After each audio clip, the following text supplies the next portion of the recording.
નમસ્કાર વિદ્યાર્થી મિત્રો, સ્વાગત છે તમારો એક નવા વિડીયોની અંદર. તો આજે આપણા વિડીયોની અંદર ઇંગ્લિશ ગ્રામરનો ટોપિક છે એક્જેક્ટિવ એટલે કે વિશેષણ. એનો પાર્ટ 1 છે. તો આજે આપણે એક્જેક્ટિવ વિશે શીખીશું. તો ચાલો વિડીયોની શરૂઆત કરીએ. આપણે જોયું વોટ ઇઝ એક્ઝેક્ટિવ. એક્ઝેક્ટિવ શું છે? એક્ઝેક્ટિવની વ્યાખ્યા શું છે? તો કે the word that qualifies that noun or pronoun is called adjective. The word that qualifies the noun or pronoun is called adjective. નામ કે સર્વનામના અર્થમાં વધારો કરી તેને વિશેષણ કહેવાય છે. જે નામ છે અથવા સર્વનામ છે, જે નામના બદલે વપરાય એને સર્વનામ અને પ્રોનાઉન કહેવાય છે. એટલે કે નામના કે સર્વનામના અર્થમાં જે વધારો કરે તેને વિશેષણ કહેવાય છે. ખાસ યાદ રાખજો વિદ્યાર્થી મિત્રો, ક્યારેક આને ડેફિનેશન છે એ પણ પૂછાઈ શકે છે. તો વિશેષણ છે એ બે પ્રકારે વપરાય છે. એક પહેલું છે કે જ્યારે કોઈ નામની આગળ વપરાય છે ત્યારે જેનો ઉપયોગ થાય એને એટ્રીબ્યુટિવ યુઝ કહેવાય છે. સોરી, અને અહીંયા બે વખત યુઝ ટાઈપ થઈ ગયું છે, તો એટ્રીબ્યુટિક યુઝ કહેવાય છે જો એનો નામની આગળ વપરાય તો. એક્ઝામ્પલ તરીકે આપણે જોઈએ તો Raj is a lazy boy. Boy છે પણ કેવો છે? તો કે લેઝી એટલે કે આળસુ. તો લેઝી છે એ વિશેષણ કહેવાય છે અને એ વિશેષણને એટ્રીબ્યુટિવ યુઝ કહેવાય છે. તો એનું ઉદાહરણ જો આપણું રાજ ઇઝ અ લેઝી બોય એ નામની આગળ વપરાયું છે વિશેષણ.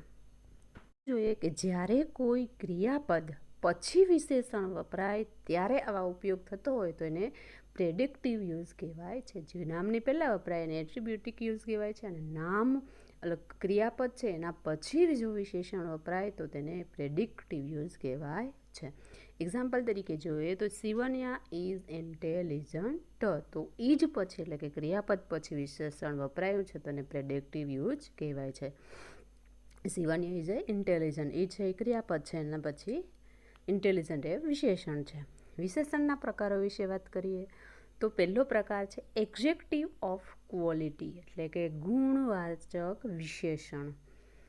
ગુણવાચક વિશેષણ તો કે નામનો પ્રકાર, ગુણ કે સ્થિતિ દર્શાવતા વિશેષણને ગુણવાચક વિશેષણ કહે છે.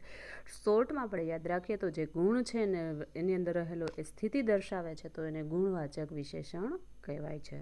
પહેલો પ્રકાર છે વિશેષણનો. એક્ઝામ્પલ તરીકે આપણે જોઈએ તો પહેલું એક્ઝામ્પલ છે માયા ઇઝ અ ઇન્ટેલિજન્ટ ગર્લ. માયા છે એ ઇન્ટેલિજન્ટ છોકરી છે. તો ગર્લ્સ છે એ ગર્લ નામ છે અને ઇન્ટેલિજન્ટ એ વિશેષણ છે. તો નામની આગળ એ વિશેષણ વપરાયું છે. એના પછીનું બીજું વાક્ય છે that question was very difficult. પહેલો પ્રશ્ન છે ખૂબ જ અઘરો હતો. તો વેરી ડિફિકલ્ટ, તો એ વોઝ પછી વપરાયું છે. વેરી ડિફિકલ્ટ તો એ વિશેષણ કહેવાય છે એટલે ક્રિયાપદ પછી વપરાયું છે. તો એ જ આ હતો ઇન્ટેલિજન્ટ છે.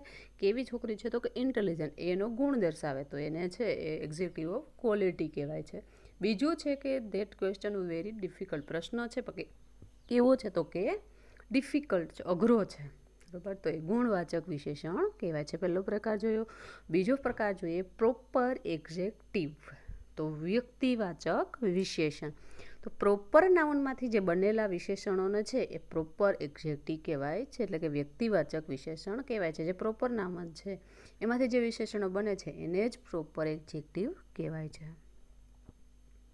એક્ઝામ્પલ તરીકે વ્યક્તિવાચક વિશેષણ એટલે કે ચોક્કસ જે નામ આપેલું હોય છે તે. તો એક્ઝામ્પલ તરીકે આપણે જોઈએ તો Indian people are found of festivals. Indian, તો ઇન્ડિયન એટલે ભારતીય છે. ભારતીયો એક જ કહેવાય છે, એ સિવાય ઇન્ડિયન એટલે બીજા છે એ ન હોય તો એના માટે છે એ ઇન્ડિયન એ વ્યક્તિવાચક વિશેષણ કહેવાય છે, ભારતીયો.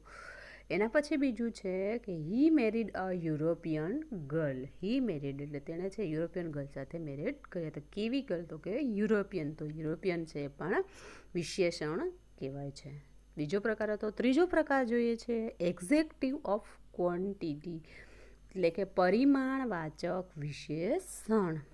જે વિશેષણ જથ્થો દર્શાવે તેને પરિમાણવાચક વિશેષણ કહેવાય છે. જથ્થો દર્શાવતું હોય તો તેને પરિમાણવાચક વિશેષણ કહેવાય છે. એના એક્ઝામ્પલ તરીકે આપણે જોઈએ તો આઈ વોન્ટ સમ શુગર. તો સમ એટલે કે થોડુંક, તો એ પરિમાણ દર્શાવે છે એટલે એ પરિમાણવાચક વિશેષણ કહેવાય છે. બીજું છે there is little milk in the glass. ગ્લાસની અંદર થોડું દૂધ છે તો લિટલ એટલે કે થોડુંક, તો થોડું એ જથ્થો દર્શાવે તો એ પણ પરિમાણવાચક વિશેષણ કહેવાય છે. તો there is a little milk in the glass. ત્રીજો પ્રકાર જોયો હવે જોઈએ છે એના પછી ચોથો પ્રકાર પોસેસિવ એક્ઝેક્ટિવ, તો સંબંધક વિશેષણ. તો સંબંધક વિશેષણ એટલે તો કે જે વિશેષણ તેના પછી આવતા નામની માલિકી કે તે સાથેનો સંબંધ બતાવે તેને સંબંધક વિશેષણ કહેવાય છે. ટૂંકમાં આપણે યાદ રાખીએ તો એ માલિકી કે સંબંધ દર્શાવતો એની સાથે તો એને સંબંધક વિશેષણ કહેવાય છે. તો એના એક્ઝામ્પલ તરીકે જોઈએ તો I liked Har natural look, મને એનું નેચરલ લુક વધારે ગમતું હતું. તો હર એટલે તેનું, તો એની સંબંધ દર્શાવે એટલે સંબંધક વિશેષણ કહેવાય. એના પછી બીજું છે દે આર માય સ્ટુડન્ટ્સ, તો અહીંયા છે તેઓ મારા વિદ્યાર્થીઓ છે, તો અહીંયા માય એટલે મારા વિદ્યાર્થીઓ હતું, એ પણ સંબંધક વિશેષણ કહેવાય. તો પહેલું વાક્ય છે એમાં હર છે અને બીજું વાક્ય સેન્ટેન્સ છે એમાં માય છે, એ વિશેષણ કહેવાય છે. એના પછી પાંચમો પ્રકાર જોઈએ ઇન્ટેન્સિફાઈંગ એડજેક્ટિવ એટલે માત્રા સૂચક વિશેષણ. જે વિશેષણ ગુણની માત્રા દર્શાવે તેને માત્રા સૂચક વિશેષણ કહેવાય. ગુણ છે ને માત્રા દર્શાવે છે એને માત્રા સૂચક વિશેષણ કહેવાય છે. એક્ઝામ્પલ તરીકે જોઈએ તો they are always all right, તેઓ હંમેશા છે ઠીક હોય છે. બીજું છે માસ્ટર ફ્રેન્ડશિપ ઇઝ મેર ફૂલી, માસ્ટર ફ્રેન્ડશિપ છે એ મેર એટલે વધારે પડતું છે મૂર્ખતા ભર્યું હોય છે, વધુ મેર એટલે વધુ. અને તો પહેલું સેન્ટેન્સ છે એમાં ઓલ રાઇટ વિશેષણ છે અને બીજું સેન્ટેન્સ છે એમાં MER એટલે મેર છે, એ વિશેષણ કહેવાય છે. તો અહીં વિદ્યાર્થી મિત્રો આપણે એડજેક્ટિવ વિશેષણના 5 પ્રકારો વિશે માહિતી મળી. પાછળ જે બાકી છે વિશેષણના પ્રકાર એ નેક્સ્ટ વિડીયોની અંદર આવશે. જો તમને આ વિડીયો પસંદ આવે તો લાઇક કરો, સબસ્ક્રાઈબ કરો અને એને વિદ્યાર્થી મિત્રો સુધી શેર કરો. Thank you for watching this video.